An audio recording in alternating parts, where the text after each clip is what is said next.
Okay, Darren, I just had a question this morning. The farmer called me and he said, hey, I got this triple flex to use in my corn. I was really excited about using it.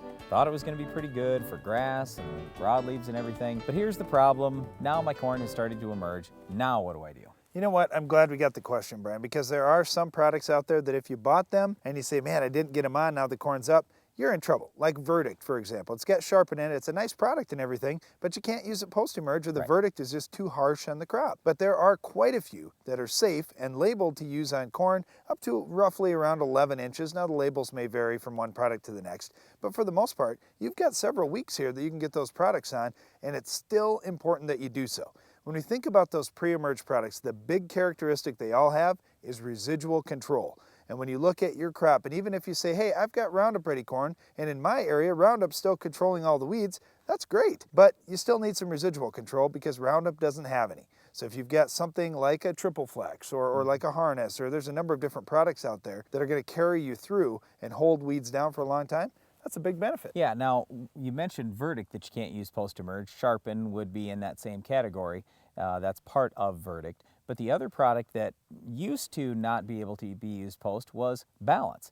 Now there's Balance Flex, and you actually can spray that post-emerge. But the problem is a lot of people think, well, I can throw Roundup together with Balance Flex and spray that early post-emerge. No, you can't do that. Even when it is used post-emerge, you can only use it up to V2. So real small corn. You got to get right after it right now if your corn started to emerge. All right, well, let's just talk about the straight grass products. You've got things like Harness, Surpass, Dual, Outlook. They work nicely and they can be used pre-emerge. That's the best way to use them in my opinion, but post-emerge can be done as well. They will not burn down grass that's already up. Right. So if you've got grasses that are already up, you're going to need to mix some Roundup with it to make sure you kill those grasses that are out there if you have Roundup corn. Then you can burn grasses down and have the residual from something like the Harness. Now you're going to need some rain to get that working too. If your soil is fully saturated with moisture and your tile lines are running and you say, man, my tile was running, I've got moisture all the way through my soil, you probably won't need much to get that herbicide washed down in there and going.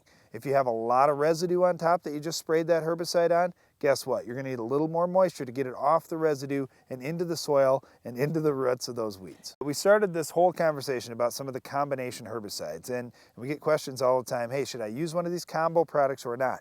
You think about it, say you've got something like Triple Flex or Sure Start, you've got Hornet in there, which is a pretty good broadleaf herbicide that also has broadleaf residual, putting that on pre-emerge. So if you get it out there, you can burn down weeds that are up, and you also have some residual on grass and broadleaf weeds. So you just have to talk to your agronomist about what rate should I do now that I'm in this post-emerge situation. Should I use the same rate that I was going to use pre, or should I up it a little bit or cut back? Right, and the good news is these are different modes of action than what Roundup is. So even if you think, hey, I don't have Roundup resistant weeds, maybe you do, you're on the safe side when you're using those combo products. Well, and then the question too is, will I gain enough yield to justify the cost? Yeah, but the way I look at it, when you've got $5 corn in the fall, yes, I know it's not $7, but if you have $5 corn in the fall, that's still pretty good. You don't need a lot of gain, a lot of extra yield to pay for that difference. And don't forget, you know, everybody's talking about insects and diseases and all this other stuff. Weeds are still one of the most important things we got to focus on every year. If you don't have great weed control,